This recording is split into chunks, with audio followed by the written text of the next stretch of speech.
Hi guys, how you all doing? So it's true, I have been selling lipstick. Prior to working at ThoughtWorks, I've been selling lipstick for the previous 10 years, so this is a bit of a change. So I was lucky enough to work with Myer. They approached us just before Christmas and basically said to us, we know there's a lot of Chinese tourists coming to Australia and we want to engage with them in some way. The only catch to that was they said, we need to do it by Chinese New Year, which was the 28th of January. And you can't have much money, and you have to prove that these people are actually spending money in Myer while you do that. So because we had such a short time frame to actually consider this problem, we couldn't sort of come up with a business case and write out a whole bunch of numbers and so forth to figure out sort of how much money could come from these tourists. We had to take more of an experiment-led design or a hypothesis-led design to actually figure out what customers wanted and what Myer could do for them. So as Karen said, there's a lot of tourists coming to Australia from China at the moment. So in the 12 months up till August this year is 1.33 million. They spend $11 billion, which is about $8,000 each on average. And that includes accommodation and flights within the country and food and services and so forth. But there's a big chunk of that's in retail. So if any retailers can kind of grab onto a little bit of that, it's a good thing for the business. So that's the graph of Chinese travellers coming to Australia since 1991. So you can see there, apart from the little blip around the GFC, it's pretty much exponential. So in the next 12 months, there's expected to be about 1.4 million coming to Australia, and a third of those will come to Queensland at some time in their travels. So it's a big opportunity for people here to sort of really think about how they might engage with these customers. So, first thing that you've got to do when you get sort of a problem like this is you've got to go out and meet your customers. So basically what we did, we wrote up some survey questions, things like where are you from, what are you planning on doing here in Australia, what products, if you're going to purchase products, what sort of products are you looking for in Australia, and you have to really listen to what people are saying and kind of gather those information and bring it back. My Mandarin is about year 9 level, so I was lucky enough to have 2 of our experienced designers, Ruja, who's coming up later today, and Chensa helping out on the streets. One thing that's a bit of advice here, a gift card doesn't go astray, so if you can have a pack of gift cards and say to them there is a little reward in it if we have a chat, that's always a handy thing to do. So there's a few different, what we did next is we took all these surveys and we brought them back to the office and we started figuring out like what is, go back one screen. What are the archetypes of customers that are coming here? So you've got the holiday travellers that are coming over, you've got students that are here for 1 to 3 years, and you've also got people visiting those students as well, so a lot of families come over to visit friends and so forth. And a really interesting category that I don't know if you've heard about is this concept of Daigou. So what it is it's often students in Australia that are buying on behalf of, that's what Daigou means, buying products on behalf of people back in China and sending them home. And we found out a student can earn somewhere between $30,000 and $80,000 as a part-time job, basically going around the city, collecting up products for people and sending them home. There are a few catches there. People want to know, they want evidence that this product was purchased in Australia, so they need a receipt. They often need photos. So you sometimes see Chinese people in store taking photos themselves with products and things like that. Sometimes that's to demonstrate to their customers back home that the products are actually from Australia and they haven't just got them from somewhere else and shipped them across. So once you've constructed your archetypes, the next thing to do is have a bit of a think. Oh, actually, I was going to ask, yes, who has WeChat on their mobile? We've got one couple. Yeah, cool. So about 900 million people use WeChat. They sort of call it a super app. So it's kind of a combination between Facebook, WhatsApp, Instagram, Uber. You can order taxis on there. It's a bit like PayPal. You can pay people with it. And you can also book hotels. So it's got a whole bunch of functionality in and amongst it. This is what WeChat looks like. So when you look at it, you kind of go, that just looks like WhatsApp. What's the difference? But you might see there that a brand has snuck in this case Myer, into your friends list. Now you'd sort of think, I don't want to have brands in my friends list, right? Because they're going to be spamming me all the time.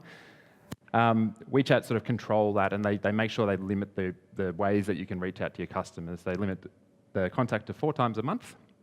And also, you can't directly contact a specific customer. They have to reach out to you first. And if they do that, then you can chat back to them. So they've got some controls there to make sure that customers aren't sort of taken advantage of or spammed. So the other interesting thing is behind WeChat, there's a whole API that you can build software around. So it can use things like the GPS in your phone. It can use the accelerometer on your phone to see if it's moving. It can use the camera, it can use voice, and a bunch of different things like this. So what you can do is actually build really engaging applications within WeChat itself. So I've got a couple of examples here on the right. So the top one there at Chai Tai Fook is, this is a jewelry business in China. And what all these people here are doing is they're basically shaking their phones. So if they come in the vicinity of this store and they shake their phone, they'll get a little voucher, and then they can go spend that voucher in store. And obviously you can generate a lot of traffic by doing that sorts of thing. You might think the second one's Pokemon Go, kind of looks a little bit like Pokemon Go, but you'll see there they've got these little red packets. So red packets or red envelopes are used to sort of give small monetary gifts to people, and it's often used as a form of luck. You often see them at Chinese New Year, at weddings, things like this, when people hand them around. With this in particular, people can actually go around and collect these red packets from around their neighbourhood. So it's great for retailers to basically say, I'm going to pop some red packets outside my store and encourage people to sort of come to my store and spend money. The last example down the bottom there is Uniqlo. They have a very big following on WeChat, I think almost 2 million people at the moment. And what they allowed people to do is try on their the Uniqlo clothes in store. They then would superimpose Paris, London, New York, etc. in the background there. People could then scan the phone, use the phone to scan this device in store, and then they could send that to families and friends to show them what the clothes look like. So that was a very successful event. Now, QR codes. I think most people in Australia kind of go, QR codes, they're a bit naff, they're a bit ugly. Do people even use them anymore? But with WeChat, it's one of the primary ways to bridge that physical to digital environment. It's also the way you add friends on WeChat as well, or join groups and that sort of thing. So I've got a couple of examples over on the right of how QR codes can be used. So the Myer one there is the postcard that we made that invites people at Chinese New Year to join, to follow Myer's channel. You'll see there are a few there from Disney. You can kind of play around with QR codes and kind of embed images and so forth in them, so they don't always have to be like just the blocks. So that's some interesting designs there. And the one down the bottom is the University of Bristol. And obviously they've made the bridge and they've embedded the QR codes within it. QR codes can be any size.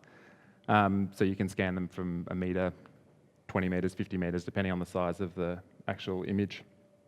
Now, interestingly, this is in WeChat and this is a primary method, and because there's 900 million Chinese that have this on their phones, they use them for advertising in China.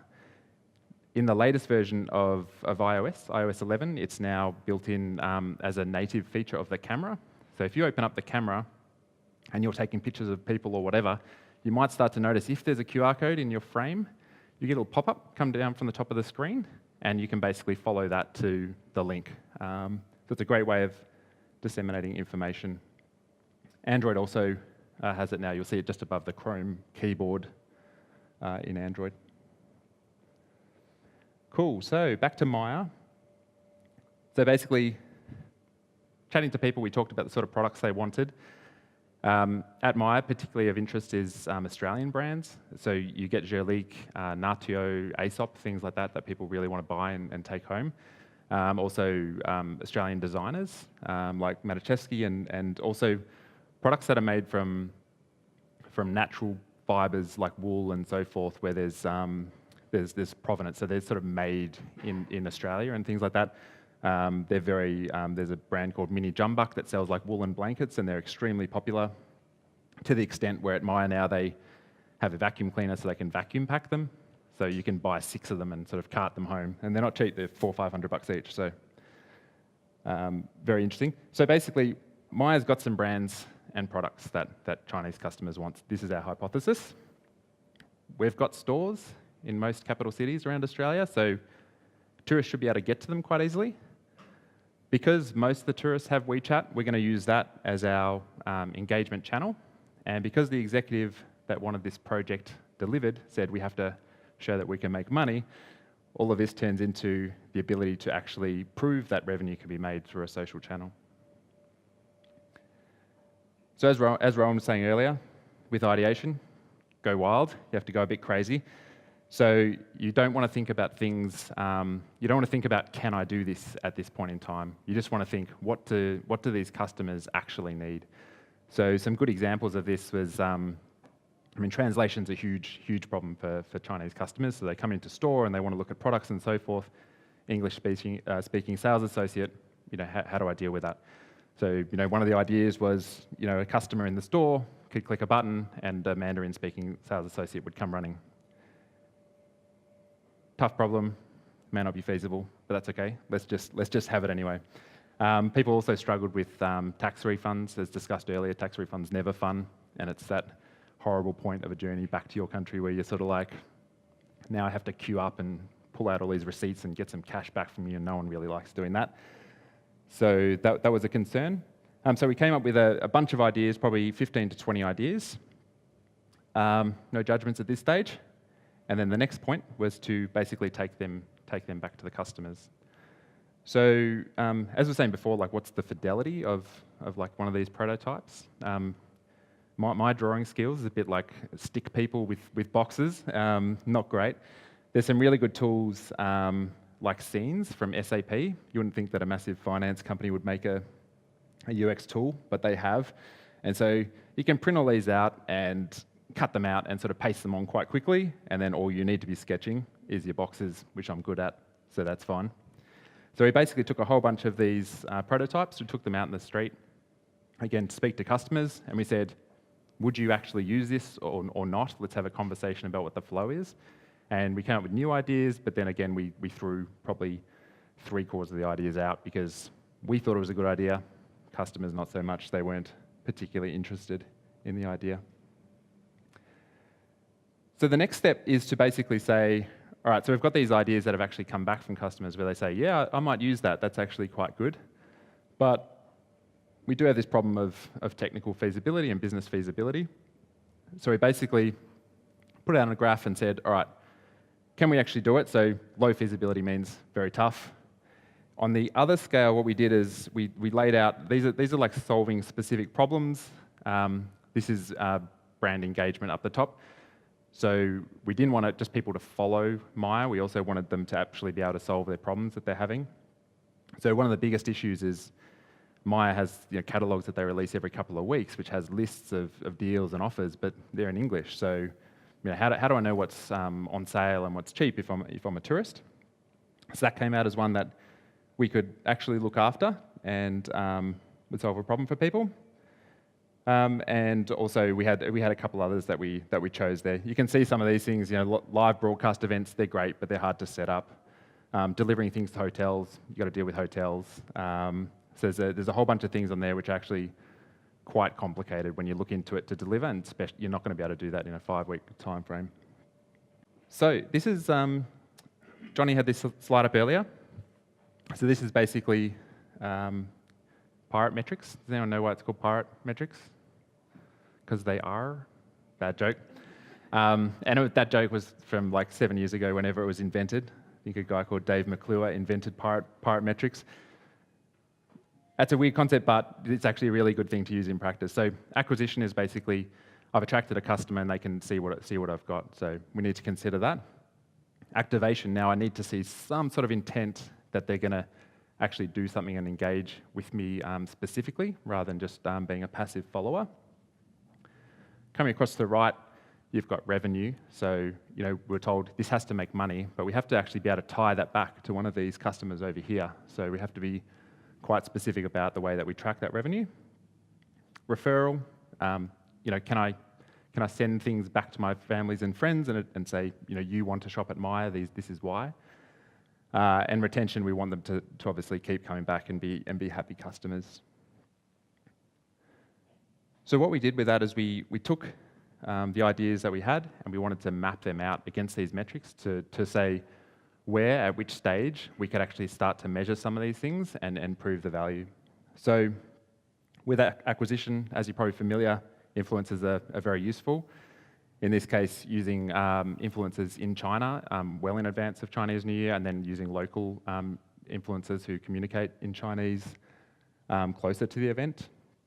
The postcard with the QR code earlier, we distributed these to the 10 main stores. So these could be set up all around the store and people could just scan them to join. And store visual merchandise is also useful.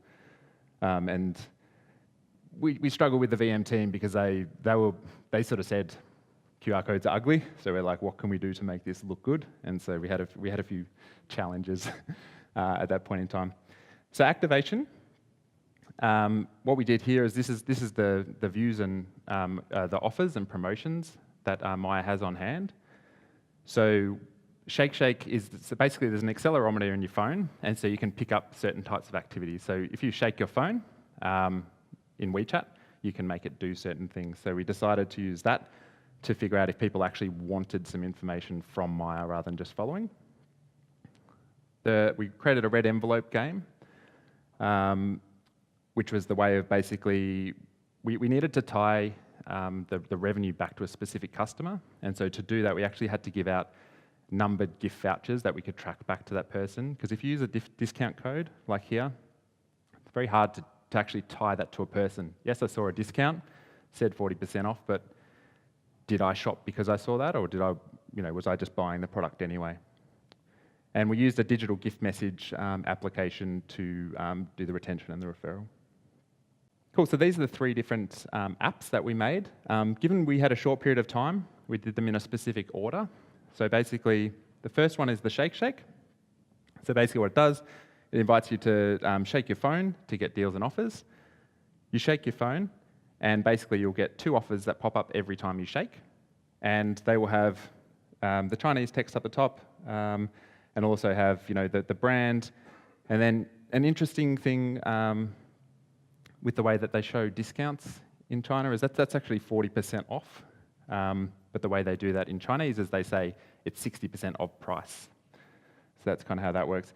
We found that people would use this about 9 or 10 times, so that essentially we'd have 20 or 30 at any particular time promotions loaded into this app.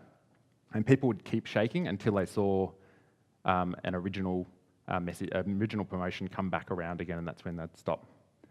So it's quite successful from that point of view. Another interesting point on this one is when you shook, we left a little pause, and you'd sort of think, phones are fast now, shouldn't you just instant feedback, like get straight back to people? But having that little pause makes you feel like it's actually getting a deal, an offer for me. Like I'm going to a computer, I'm getting it out. I mean, it was doing that, but computers do that a little bit fast nowadays. So sometimes building in some user tricks like that can be useful to give sort of a bit more emotion to the app. The second one here is the red envelope game. So this was only available like on Chinese New Year, because that's when they kind of celebrate this sort of thing by giving out red envelopes. And what you did here is you took your phone, you've got a little shopping bag, which is down the bottom here. And the whole idea is you move your phone to guide the shopping bag back and forwards across the screen, and you try and catch red envelopes as they fall from the top. And the idea is the more red envelopes you catch, the more money you get. We only used low value gift cards, so $5, $8, $15, but it was still very successful. The last one over on the right is the digital gift message. So the idea with this one is you can see the little swing tag on the right there. So if someone was packaging some goods up to take them home and give it to a friend or loved one, they would go to the wrap station, they'll get one of these little swing tags, they could scan it in WeChat, and then you would type a little message. So in this case, I miss you so much. You click save, you send the present home. When they scan it at the other end, there's a little animation, little envelope opens, and they get the digital gift message.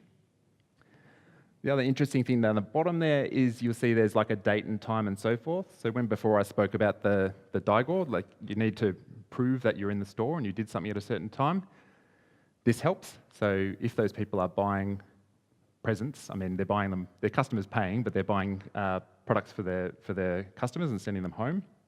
You're actually proving when you scanned it, where you scanned it, things like that. So that was a useful tool, we thought, for a couple of different reasons. So the Shake was really good. In the 4 weeks, 2 weeks either side of Chinese New Year, we served up 27,000 special offers. We ended up with about 4,000 followers following in that period, so joining the application and following Myer. Red envelope, so that was just run over the Chinese New Year period, so that was run for 2 days. We gave out 436 gift cards. 85% of those were redeemed within a 2-week period, and the average spend was $77.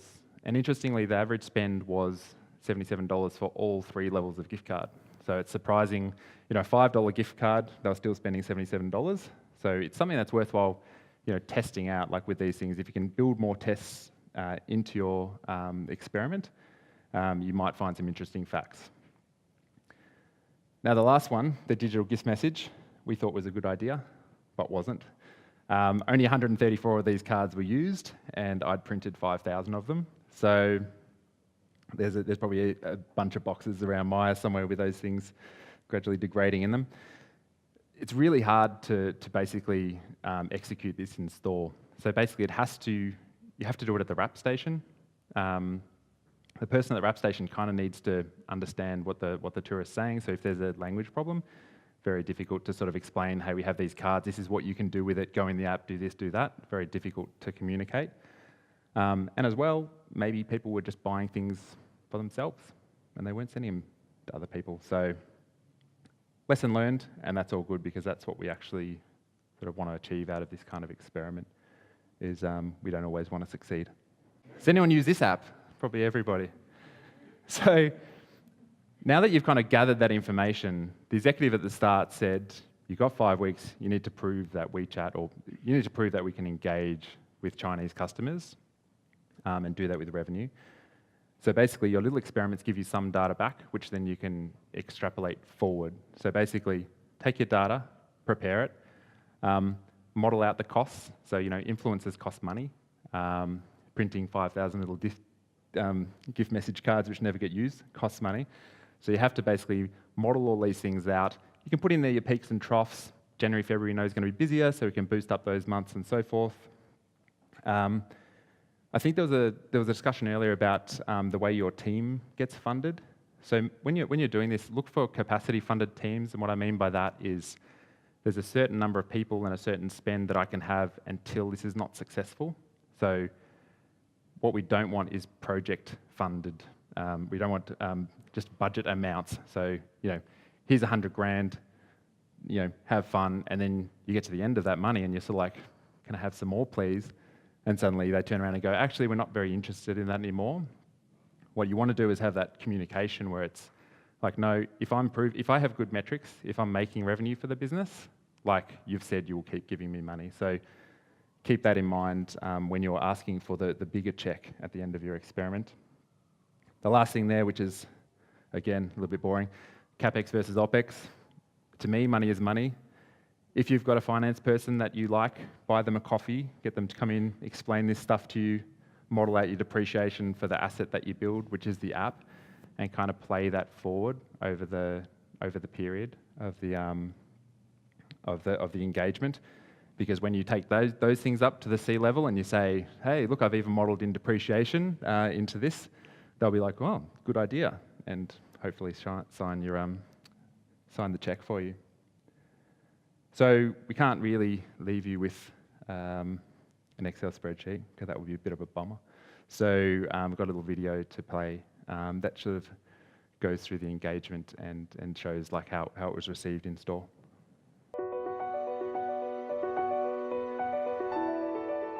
Myer is actually about bringing the love of shopping to life, and it's obvious that the Chinese love Australia, so there's a great opportunity for us to bring that connection together.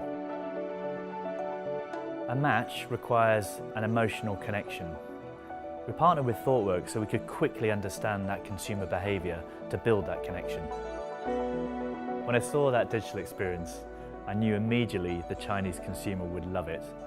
and knew they'd use it in store and it'd really start to build that emotional connection. Oh wow, I love the game because collecting the red envelope is one of the traditions in China. We get a lot of Chinese tourists that come into our store, so there is a bit of a language barrier when it comes to sort of speaking with them. With the shake function, customers already know what deals they're going to want, so when they come in, it's a lot easier to sort of sell to them. We are celebrating our Chinese New Year and they are also celebrating this with us. So it's quite warm and we love this. Seeing our Chinese friends walk through the doors of our store with their mobile phones, going shake, I knew we'd achieved our goal of building that emotional connection.